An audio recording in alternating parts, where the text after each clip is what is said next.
Anthony, do you want to get us started here by having everybody go over our new leveling up? That's what things? That's what I was planning on doing. So, Judge, I know you actually have done yours, so why don't we do yours first? Sure.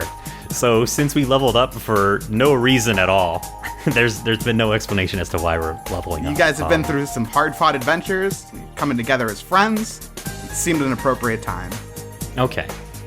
So my new skill is that I'm going to roll the dice because we have to do it.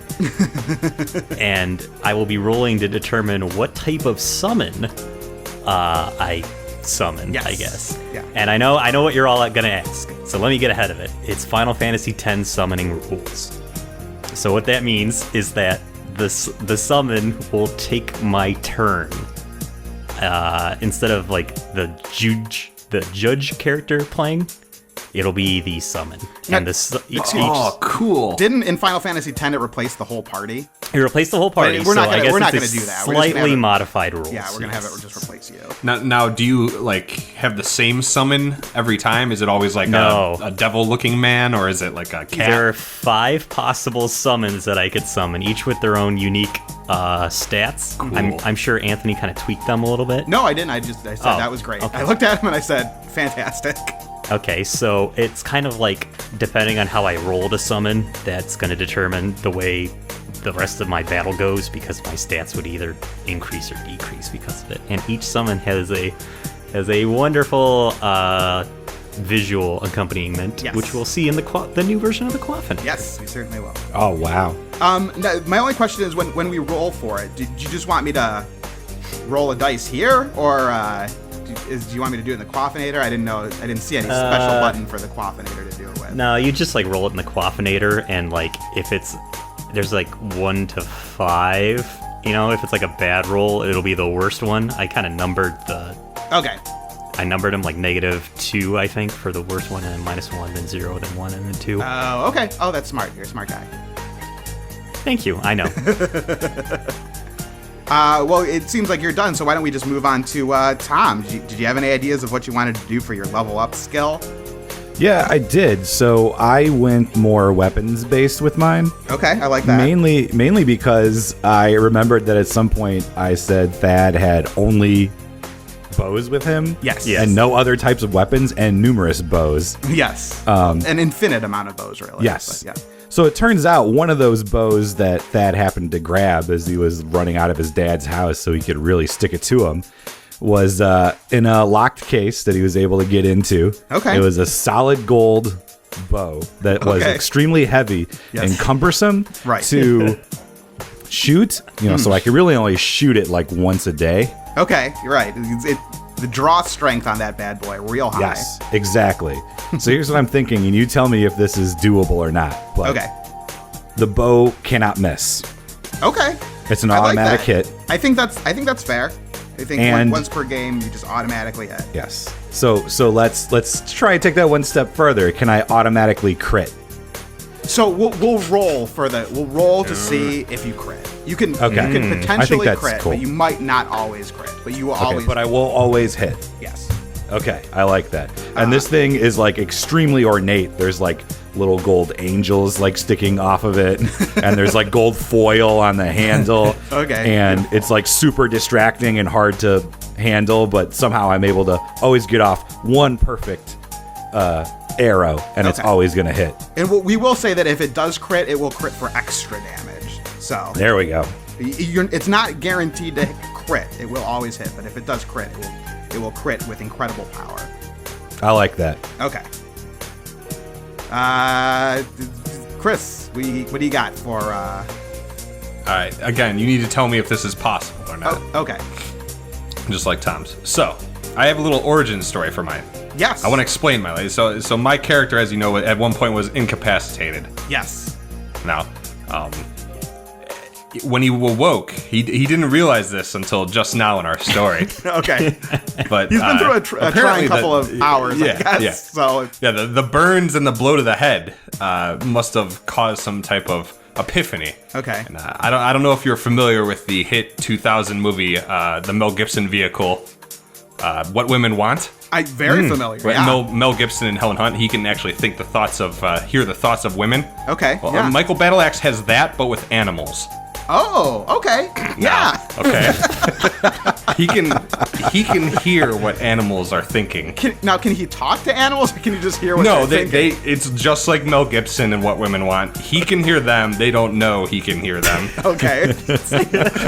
A sensitive, natural barbarian. Yeah, that's great. No, I love that's perfect. That's really good. Okay, I can hear the innermost thoughts of animals, just like Mel Gibson's character in the movie, Nick Marshall, could hear the innermost thoughts of women. Yeah. And every day I think how much better my life would be if I had that power. I don't know. With great power comes great responsibility, Anthony. You're right. So that's what, and I call it what animals want. It's probably going to be mostly food, I'm thinking, but that's fine. I mean, it may help us. Okay. What are the, I guess, random aspects of this? Like, what would a dice roll kind of determine for Chris?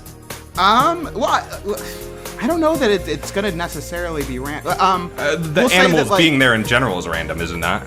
What's that? The animals being available in general is random. Well, if the roll is like more positive, the animal might have some more useful information or that sort of thing. So we'll play it by ear. I'm sure we'll be able to figure it out. So, but no, good job, guys. I'm surprisingly impressed. So nice job. Next level, I'm picking a love guru type skill. So make a note of that. You should be able, like next level, you could float around on a motorized carpet. That'd be so cool. Yeah. I missed that one, guys. I'll have to pick it up on VHS from the Blockbuster across the street. Oh, I've never seen it either. I've seen it. You have to watch it if you want the power. Come on. Oh, well, it's not I worth was it. late going to the place where Chris saw it, and then by the time I got there, I was mad that I missed it. So I guess let's get started. Yeah, right? let's get started. So, if you guys recall, I'm not going to go through the overview because we recorded fairly recently ago, and I think everyone kind of remembers where we were at. You guys escaped from a prison without too much effort, thanks to some lucky dice rolls and some cooperative dungeon mastering. So, anyway, right now, what you guys can do is kind of up to you. You guys have just gotten out of jail. The city, you notice that the jail is a little ways away from the city. One thing that I might recommend, that you don't have to do, but you could do, is that if you recall, one of the reasons that you weren't executed right away is that it was a holiday, it was Bard's Day. So there are probably some in-town festivities that you could go take part of. If not, I don't know, you could go back to your little base of operations, check and see if everything's still there. I don't know. Let's go back to jail and fight some more guards. You could do that too. Yeah, you left some alive, so you could always go kill more. No witnesses. No, I don't know. Can I pull the writ of execution out of my robe? Yeah. And then study it carefully for any type of clues? Sure. If you remember last time, you sort of looked through the evidence presented against you. You guys, it looked like you had essentially been framed for murder. To go into a little more detail, what it says is that some random Kingsman, it doesn't even give the name of him, was killed while you guys were hunting down the mayor's locket, or whatever it was, the mayor's signet ring, while you were in the sewer. So, as you know, that's incorrect. You guys were jumped by a bunch of thugs and hooligans and knocked the heck out. So, obviously, you certainly think you are innocent of this crime. But other than that, it doesn't give much detail, other than it says you were to be executed essentially 5 days from now at the end of the Bard's Day festivities. That was going to be sort of like the culmination of the Bard's Day festivities, as you and a bunch of prisoners were going to be executed, because medieval fantasy types love that shit. So they love a good hanging. So, but obviously you've escaped that fate, at least for now. So, yeah, that's about all there is to that. Well, fellas, I think we've earned a respite. So let's go to town and celebrate this made-up holiday. Yeah, let's do it. I like it. All right, cool. So yeah, you guys head into town. It takes you, maybe a good 30 minutes to get to where the festivities are. And it's sort of, if you can imagine for yourselves out of character, a Renaissance fair. That's like a lot. Looks like what's going down right now. So there's going to be, jousting matches and feat of arms and pie eating contests and cosplayers. Yeah, as you can see, you've got a Jack Sparrow and a lot of Harley Quinns walking around. A lot of Harley Quinns. A lot of exposed cleavages and corsets. That sort of thing. Oh, that's right, Anthony. I forgot. Somebody, I forget whom. I believe it was a woman. Asked that you create more female characters. So try to insert those. I saw that and I wanted to respond. My fear on that, yes, is that you jerks could damage our reputation. It's on us, irreparably. Right? You act like I'm a barbarian. I'd be more than willing to throw in a couple of ladies. I don't necessarily have any plan for this adventure, but you never know when one. You can only write for straight white males. Yeah, that's about the and rats and orcs. Creativity. You can write for rats and orcs. Rats we know and that. orcs. Write what you know. That's what I say. So, but no, I that note has been taken. I saw that. I did not get a chance to reply to it because posting comments on YouTube takes all of 15 seconds, and I can't be bothered. So it's a wonder you show up for these. I cancel them more often than not, but yeah. So yes, note taken, Taster. Thank you. I appreciate the note. I did see it. I did think about it, and then I kind of thought better of it. So we'll see. So back to the Renaissance Fair. So anyway, pie eating contests, that sort of thing. A lot of boozing it up going on, eating turkey legs. There's some music, some minstrel singing. That is Bard's Day after all. So, do you guys have any thoughts on what you might want to do? Well, first I say out loud, The Rock says there are many different kinds of pies. That was it. Okay. Cool. Are there any animals around? Not yet, Michael Battleaxe. Save your power. There seems to be a petting zoo over in one of the I want to go there. Okay. I'm going to go there if you fellas want to join me. You're going to get a parasite. Come on. So there's a bunch of sheepies and lambs and chickens and... But why can't we go to the petting zoo? Because they kill the animals after you pet them. I'll be the judge of that. I can hear what they're thinking. In piggeroonies.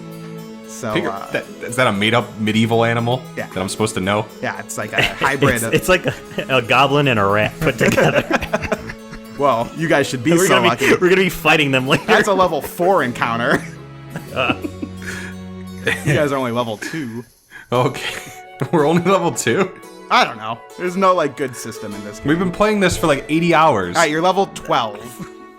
Thank you. You're welcome. Thank God. Means a lot to me. Okay, good. So there's a petting zoo. So yeah, you head over to the petting zoo, and let's see what you got to kind of hone in on one animal at a time. Otherwise, it's just gonna be a cacophony. I want to hone in on the piggeroony. Okay. Why don't you roll for the animals that are in the petting zoo? Oh God, this is my damn. No, you don't have to. No, this is my cacophinator again. Oh my God. Every time it gets goofy on here. Oh, let's try it again. Look at that computer fly. We got 56 baud over there. Yeah, we're doing it. 56 baud. Got him. All right. So you go up to the piggeroony and and I say, does anyone have any good information around here? Okay. I say aloud. And then I hone in on the piggeroony. Piggeroony is just thinking about rolling around in his slop. He's rolling around in the mud right now. As happy can be. All he's thinking is, man, this mud is the best mud I have seen since back in the day. Nah. Yeah. Maybe for the pigs to listen to me, I need to act like a pig. Okay. Yeah. So I want to jump in there and start acting like a pig, and that'll be the end of my turn. For now, while I'm rolling around in the mud with the pig, hoping to get some good vibes and thoughts from him. Right. I don't understand the Michael Battleaxe character. I'm gonna be honest with you. So he does what I want him to do. You roll around Isn't that in the point mud, of this? and You can tell the pig is none too pleased. This is his mud. He says, who's this jerk taking up all my mud? Oh, good. I hope the pig bites you. Saving that mud for tomorrow. I got a big day planned about rolling around in the mud and eating a bunch of slop. You can tell he's getting a little irritated at you. He's not too thrilled. It's gonna bite you. For fear of being bitten by the pig for taking his mud, I quickly get out of the pen. Okay. Great. Sorry, we fellas, accomplished a lot. Thanks, Michael Battleaxe. I couldn't get us any good information there, fellas. I'm sorry. It's all right. Ask him who framed us. So anyway, you Thad, you notice there's some murmuring over in the corners there, but you can't really tell what's going on. Yeah, just like around you, you can tell like people are kind of like looking at you. Uh-oh.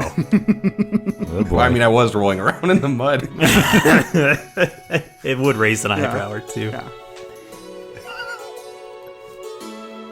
So you can tell that some people are turning to their friends and covering their mouths and whispering in ears. They look like they're looking in your direction. You can't really tell. I rolled for you already. Okay. Judge, do you want to take any action here? Well, fellas, let's get some medieval cotton candy. It sounds like a good idea. That sounds good. Are you sure you don't want me to ask this chicken who framed us? Okay. Don't bother cleaning off either. let's just get some cotton candy. Let's get away from these people. They're too judgmental. Okay, just wanted to make sure. All right, so you guys walk over to the cotton candy stand or the fairy floss. I've heard that recently. I was not aware. That's what they call it across the pond. Yeah, but go so ahead. I was excited about that. So you go to get some fairy floss, and you have a perfectly normal interaction. You buy 3 fairy flosses, three cotton candies, distribute them amongst your party. Thad, you continue to notice that like people are like kind of pointing and like. Again, you can't. They're kind of far off. Like, what the H? People like around you, kind of like once they see you come in, they sort of scatter a little bit, but they try to do it pretty casually. Like, they're not looking to offend you, or maybe they are. I don't know. But they don't want to be around you. It's just for Thad or the whole group? The whole group? Well, you assume because you're all walking together. Okay. Can I ask somebody what their problem is and to lay off my elf friend? Yeah. Don't lay off or I'll put some hands on them. Yeah, we're all pink on the inside, you know that? So you kind of shout. Unless we're cooked. So you sort of shout to the crowd, what's the matter with you guys? Why are you being so judgmental? And they all kind of look, they all like hush. And then like a little kid kind of fights to the front of the crowd and says, "Yeah, murderers, every last one of ya." Oh no. What? What did he say? And then he sort of scampers away. Get out of here, kid. I'll pick you up and snap you over my knee. And then feed you to the pigs. That's not helping our case. I'm going to murder you, kid. So it seems like the crowd might be onto you. They might have heard your what happened with you guys. They've heard the rumor. The rumor mill is in full effect, as they say. Oh no. So these people probably know we threw feces at the warden. I don't know if the word travels that fast. That just happened, maybe like an hour or two ago. So, but people do seem to know you by your reputation, if nothing else. Guys, the Millionaire Mercenaries is a profit-driven enterprise, and we need to have a good reputation with the public in order to keep making apparently our government stipend. So, come to think of it, I don't think there's any impact to what the public thinks of us if the U.S. government is any indicator. Am I right? Anyway, maybe you should give a speech. Right there. Speech. I prefer to do my government denials when I'm looking over a waterfall in a sewer hole while pursued by the FBI when I claimed that I never killed my wife. Just tell him it was the one-armed man. Right. Thank you. That's where I was going with that. So there's nothing. That would be hard to determine who it is back then because there was a lot of people with really strange diseases. I mean, their arms fall polio. off. It was the man with syphilis on his face. So So there's no waterfall, but there is a dunk tank. So I don't know if you want to climb on that. Okay, I want to go on top of the dunk tank. Yeah, here we go. Yeah, give us Try the them top of the some dunk laughs. Because it is the highest point. So I'm going to step onto the dunk tank. I'm going to. We're presuming it's empty, and I'm going to give an impassioned speech, and I want you to roll for Okay, great. my I'll do speech that. check. Yeah, because you have elevation. I'm gonna give you a +1 modifier. Thank to you. this. We're gonna say it's a clever speech. Let me grab my keyboard here real quick. Yeah, it gets rid of the modifier after you roll. Yeah. So Okay. Wow. That's a new feature for you too. So give me an idea of kind of what you say here.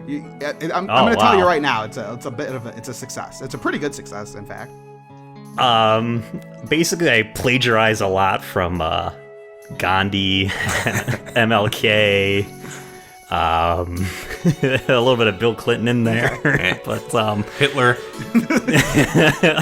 only the better parts of him. Say the what really you will. compelling parts. He was a public speaker. That guy could talk his pants off. Basically, I make the case that we were framed. Okay. And wrongly so. And what has the government done for you, really? And I guess it's kind of Trumpian now that I think about it. I kind of say whatever the audience wants to hear, Okay. but it all comes to like what they all want to hear. So And I whisper to Judge, I say, trust me, the chicken coop is going wild for your speech. I'm talking, Good of to course, of the literal chickens. Which I Didn't even know that was a figure of speech, but okay.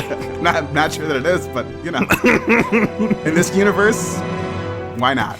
So Sure. you're up there for like 10 minutes, just going nuts. And you know what? You seem to have like convinced maybe like half the crowd. The other half like not buying it, but all things being equal, from where you were at before to where you're at now, much improved station. People are really having it. People like it. So, you get down. No one throws a ball and knocks you into the water. If you rolled bad, I was gonna make that happen. But no, you get down and sort of a group approaches you. Can you roll a check for me leaning up against Okay, yeah, that's the thing? sneaky. The thing that makes the water dunk tank drop. Yeah, so just as you're about to get down, Michael Battleaxe just was like, "Whew, that was a good one," and leans against the He leans back in thought. stroking his chin, and yeah, he accidentally knocks it in. You get soaked, but actually, My beard is really wet, and I had to walk out and wring out my beard. all things being equal, it's probably for the best because you just spent like days in a sewer and then you got thrown right into a dungeon. So like, And plus, the people are seeing you in a vulnerable spot after your impassioned speech. Yeah, I'm an underdog. it's probably your station in life has probably been improved. Your smell at least. So, yeah. Anyway, you get out, you wring out your beard, you take off your wizard hat. I shake out my wizard hat and a fish falls out, and I said, "Don't worry, that was there before." Fish has been I, dead. I hear what the fish is thinking, and I say, he's not lying. What does this group of people say? So they come up to you and they're like, "Hey, like we understand, man. Typical big government, framing people, innocent people, just trying to make life better for us average citizens. And but hey, like there might be a way out of this. There is a big jousting contest later this evening, and the winner receives any favor from the king of this whole land, man. So I don't know, like we know that you're probably in trouble, but this might be a good way to get out of it. Clear your name." This sounds like the perfect job for Michael Lance. But my name's Michael Battleaxe. No. I can't even ride a horse. No, You can communicate with them now. Oh, that's right. That's a good point. I could do this. I'll do this for us. Okay. Well, you guys have a couple of obstacles if you want to enter the joust. First, obviously, you have to sign up. It's going to be a couple of Forget it. What are other options? it's going to be a couple of dollars, obviously, but you've got the money, right? Okay. Isn't there like a color run we can do instead? The The other thing is you guys are going to need a horse and some armor and a lance, obviously, if you want They to don't have any provide that? chance. What's that? They don't You provide have to that? no. You have to. This is normally like a contest for like the noble folks. So like you're gonna have to. People bring their own stuff to a joust. But you obviously don't have any of that right now. So. Do either of you two know where to get a horse? No, and I'm giving an advance veto on me and Thad pretending to be a horse in a costume. Damn. Now it's all I can think about. So, Dungeon Master, where can we get some of these things? Would it make sense for us to split up? Well, so yeah, you could split up if you wanted to. Right now, the problem is you've got enough money to enter the contest, and you probably have enough money for a horse if you get a shitty horse. But you don't have enough money for some fancy armor or a fancy lance. So you can essentially right now you can buy 2 out of the 4 things. You can afford to buy them. The other 2 things you're gonna have to beg, borrow, or steal. So it's kind of up to you on how you want to do it, or you can try and earn some money in the interim. There's a pie eating contest that if you won, it would pay for at least one of the 2 remaining things that you need. You know what I'm thinking? What do you think? You know who always wins those pie eating contests? The skinny guy. Oh, yeah. okay. That nobleman. You. This is your time to shine. I was gonna suggest we go to the casino, but Nope. Nope. Pie eating I pick him contest. up by the collar of his shirt. Start dragging him to the pie eating contest. but what if I have a hot hand? You're gonna have a hot lip if you don't eat the pie. And the hot snakes later from all the pie. Oh, for God's sakes. Forgot snakes. Here we go with this again.